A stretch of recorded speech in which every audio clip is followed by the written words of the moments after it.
자, 그러면 또 이제 수급 봐야 되는데 수급은 오늘 조용하죠?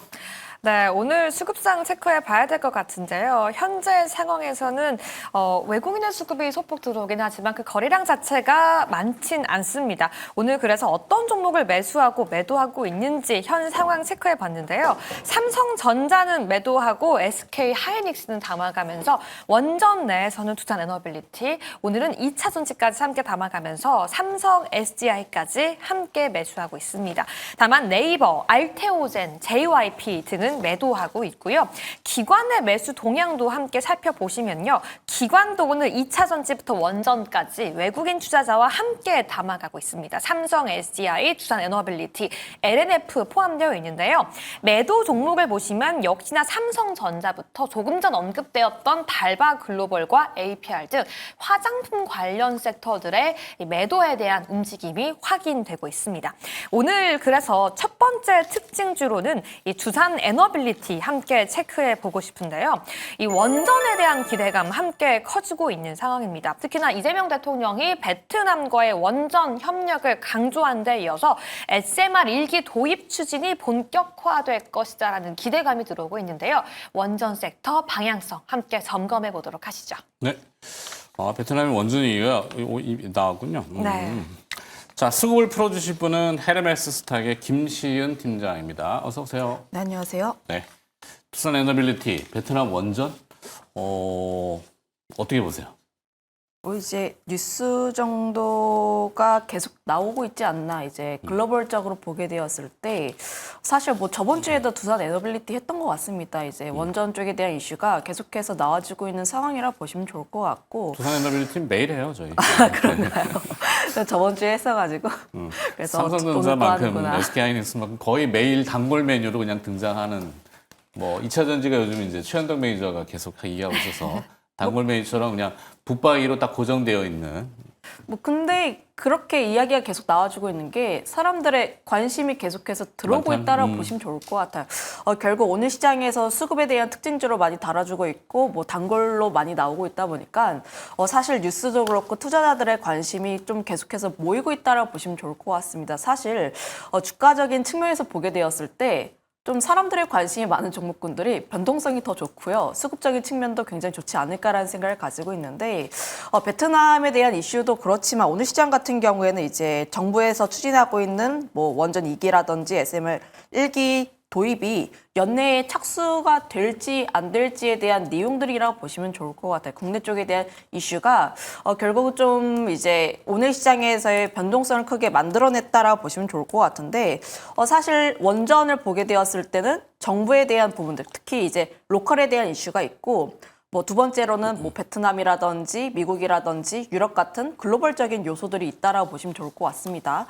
그동안 지금 원전주들을 많이 이끌었던 것은 글로벌적인 요소라고 보시면 좋을 것 같은데 지금 여기에서 정부의 정책에 대한 내용들이 다시 한번 긍정적인 내용들로 오픈이 된다라고 하면은 저는 여기에서 추가 상승에 대한 랠리는 더 열어볼 수 있지 않을까라는 생각을 가지고 있어요. 지난주에도 이야기를 했다시피 두산 에너빌리티 같은 경우에는 이제 중장기로는 언제나 긍정일 수밖에 없다라는 이야기를 드렸던 이유가 지금 뭐 뉴스케일 파워도 그렇고 이제 베트남이라든지 원전 에 대한 내용들이 계속해서 나와주고 있습니다. 특히 전력에 대한 내용들을 보게 되었을 때 지금 가격이 계속해서 올라와주고 있어요. 전력 소모가 워낙 많다 보니까 가격을 올려주고 있는 상황인데 그거에 대한 배경이 AI 쪽이라 보시면 좋을 것 같아요. 그러면 여기에서 우리가 중장기로 보게 되었을 때 안정적으로 전력을 수급할 수 있는 원전 같은 경우에는 이슈가 계속해서 나올 수밖에 없다라고 보시면 좋을 것 같습니다. 주식할 때 가장 중요한 게 좀 이제 아무리 좋은 산업이라든지 좋은 기업이라도 사람들의 관심이 없으면 주가는 계속해서 눌려있다라고 보시면 좋을 것 같아요. 그런데 지금 AI가 중심에 있고 거기서 매출이라든지 수주에 대한 부분들에 있어서 긍정적으로 나와주고 있는 그런 기업의 경우에는 중장기로는 괜찮지 않을까라는 의견 드려보도록 하겠습니다. 네, 중장기 괜찮다. 두산 에너빌리티 뭐 자주 등장하는 한때 자주 등장하는 워낙 자주 등장해가지고 말도 네. 많고 그래요. 지금 뭐 좋아 보이는데? 근데 이 특히 오늘 언급해 주신 것처럼 미국의 이 뉴스케일 파워의 뉴스케일 파워. 네, 계약 체결도 SMR. 임박했다. 네, 라는 소식이 함께 나타나고 맨날 있기는 임박이야. 한데요. 네. 수주가 나오면 네. 해석을 바꿔보겠습니다. 지금은 안 사고 싶습니다. 수주가 나오면 못 잡을 텐데. 그렇지 않을까? 일단 지금은 왜인지 원전 이야기를 하고 오늘 주가의 상승이 나오도 그렇게 매수하고 싶다라는 심리가 들지는 않는 것 같습니다. 그 외에 다른 아예 오른 적도 없던 섹터들을 잡고 싶다라는 네. 욕심이 드는 것 같아요. 사람 심리가 그래요. 네. 뭐 나는 남들하고 좀 다를 거야. 남들이 막 우르르 몰려가가지고 저기서 뭐 줄 서 있는 것보다 나는 새로운 맛집을 개발할 거야. 가보면은 허당이고 막 이러죠. 그쵸. 한참 내가 그냥 만들어야 되고. 아니 뭐 꼭 그런 건 아닌데 그 투자의 성향이니까 어쩔 때는 그게 맞고 어쩔 땐 또 이게 맞고 해서 뭐가 맞다라고 정의할 수는 없는데 두산 에너빌리티는 워낙 관심사에 지금 바운드리 안에 꼭 견고한 것 같아요. 네. 굉장히. 그러니까 또 뭐 추가로 뭐 혹시 이제 나올 수 있을 만한 내용이 있어요? 추가로 나올 수 있을 만한 내용들을 사실 이제 두산 에너빌리티가 리포트라든지 이런 내용들을 보시면 좀 올라갈 수 있을 만한 건덕지는 그러니까 떡밥이라고 하죠. 네. 이제 떡밥은 굉장히 많이 뿌려놓은 상황이라 보시면 좋을 것 같아요. 거기에서 모멘텀이 어떻게 오픈이 되는지에 따라서 상방이 크게 열릴 수 있지 않을까라는 생각을 가지고 있는데 사실 두산 에너빌리티 할 때 지금은 안 사고 싶다 하신 게 아마 좀 항상 7만 원 라인대에 오면은 조금씩 눌립니다. 한 6만 원 초반대까지는 조금씩 눌렸다가 다시 한번 또 7만 원까지 올라와주고 있는 그런 기간 조정을 조금씩 거치고 있기 때문이 아닐까라는 생각을 가지고 있는데 그런데 지금 원전주가 사실 기간 조정 처음에 받았을 때는 개인들은 계속해서 버텼고 이제 기관 쪽이라든지 메이저 쪽은 조금씩 털었었는데 그런데 최근 한 달 사이를 보시게 되면은 다시 한번 또 메이저 주체들이 담고 있습니다. 외국인도 최근에 조금씩 담고 있고 기관 같은 경우에는 꾸준히 담고 있는 모습들 그리고 연기금 같은 경우가 최근에 계속 조금씩 담아주고 있는 모습들을 보여주고 있는데 최근 30일을 기준으로 보게 되었을 때 수급적인 부분에서 연속성이 계속 나오고 있다는 점들을 감안을 하면 저는 지금 자리가 조금 부담스럽다 할지라도 수급적인 연속성을 보게 되었을 때 특히나 연기금 같은 경우 연속성이 좀 더 강합니다. 거기에서의 힌트를 보게 되었을 때 모멘텀만 터져준다면 저는 충분히 그 상방 라인대를 뚫고 올라갈 수 있지 않을까라는 생각을 가지고 있어요. 그러면 내가 원전 쪽에 대해서 좀 많이 관심 있다 하시는 분들 같은 경우에는 사실 지금 라인대가 조금 이제 복불복 라인대가 맞긴 합니다. 7만 원 라인대에 좀 도달해 있다 보니까 사실 지금 이 자리에서 내가 배팅 크게 하겠다 이 자리는 아니고요. 7만 원 확실하게 거래량 동반해서 올라왔을 때 그때 접근을 하시던지 혹은 박스권 라인대를 그려서 제가 앞서 말했던 6만 원 라인대입니다. 6만 원에서 7만 원 라인대면은 그 사이에 가운데를 그려서 6만 5천 원 라인대를 선을 한 번 더 긋고 6만 5천 원 이하에서 다시 한번 또 매수하는 방식으로 이런 식으로 좀 접근을 해보시는 게 맞지 않을까라는 생각을 가지고 있어서 중장기로 보시는 분들은 사실 지금 가격대가 어떻든 간에 내가 보고 있던 가격대가 미래 뭐 10만 원이다 하면은 지금 가격 충분히 싸죠. 지금 접근할 수가 있는 가격대이긴 한데 단기적인 변동성이 조금 흔들리시는 분들 같은 경우에는 제가 말한 이제 박스권 매매도 한번 생각해 보시는 것도 좋지 않을까 이렇게 말씀드릴게요. 무슨 말인지 알아요? 좀 설득되는 것 같기. 그래서 이게 미국 계약이 잘 나오는 걸 좀 기대를 해보면서 단기적으로는 조금 보유를 해야 되나라는 생각을 좀 들으면서 했거든요. 뭐 개인적인 이제 의견이라면은 네. 그냥 이런 건 포트폴리오라고 하는 거에 담아뒀다면은 잊어버리세요. 그냥 덮어두는 게 낫지. 샀다 팔았다를 이제 박스권이라고 하는 표현으로 네. 그게 말이 쉽지 되게 어렵거든요. 거꾸로 한단 말이에요. 올라가면 사고 내려가면 팔고 올라가면 사고 이렇게 왔다 계속 손절하는 거지. 그럼 나중에 보면은 주가는 올해 3배 올랐다는데 왜 이게 내 거 마이너스지? 이렇게 될 수도 있고. 그러니까 착시죠. 올해 3배 올랐는데 더 오를까? 이런 퀘스천 마크.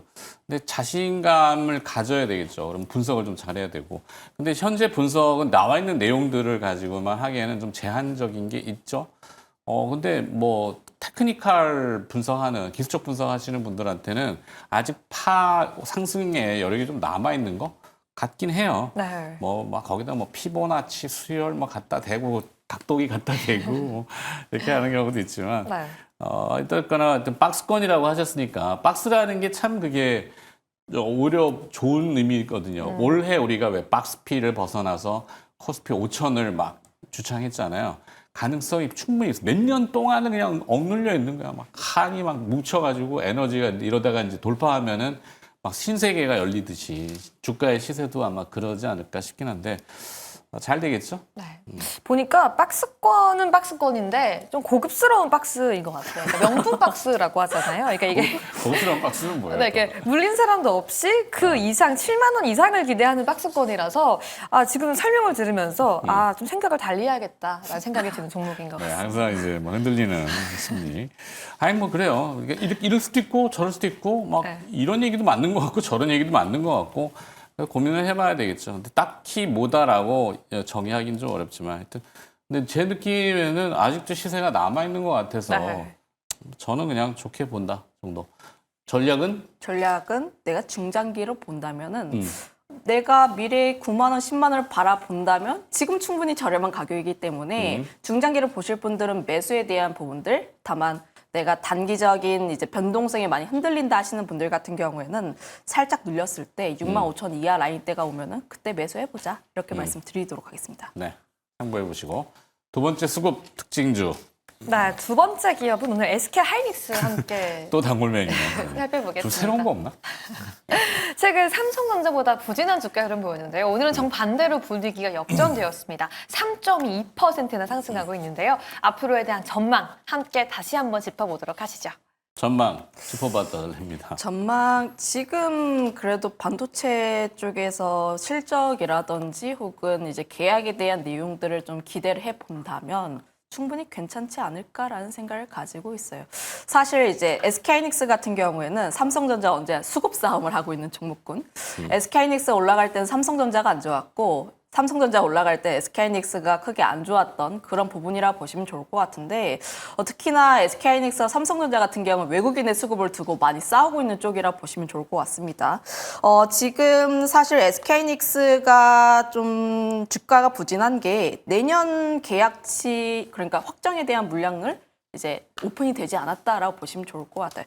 지금 나오는 내용들은 사실 좋아요. 뉴스를 보게 되었을 때 HBM4 가격 인상한다? 60%에서 70% 정도 가격을 인상할 것인데 그만큼 지금 이들이 외치고 있는 것은 기술력에 대한 부분들도 그렇고 독점에 대한 프리미엄을 가지고 있기 때문에 이들이 외친 것이다라는 뉴스에 대한 내용들은 많습니다. 하지만 엔비디아가 거기에 응하지는 않았어요. 사실 엔비디아 같은 경우에도 지금 너네들 외에도 뭐 삼성전자라든지 마이크론이라든지 굉장히 다양한 대안처가 있는데 거기에 대해서 응할 필요가 없다. 이런 식의 이제 플레이가 나와주고 있습니다. 그런데 거기에 대한 이제 수량이라든지 가격에 대한 조건들이 구체적으로 나오게 된다면 지금 그거에 대한 시기가 9월 정도로 좀 추정이 되고 있어요.